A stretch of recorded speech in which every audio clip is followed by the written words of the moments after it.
সামনে আসার জন্য আহ্বান করছি।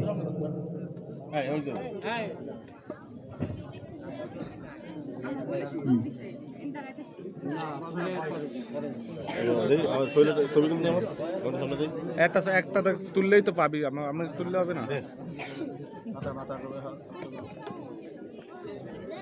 আমি দিয়ে দেবো।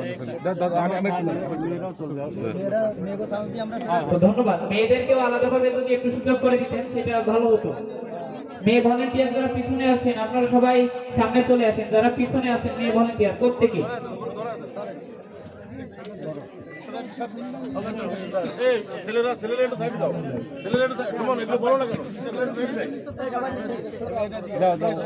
বেলায়েত হোসেন মাদ্রাসার শিক্ষার্থী যারা আছেন শিক্ষার্থীদেরকেও সামনে আসার জন্য আহ্বান করছি। আমরা বেলায়েত হোসেন দাখিল মাদ্রাসার শিক্ষার্থী বাংলাদেশের জুলাই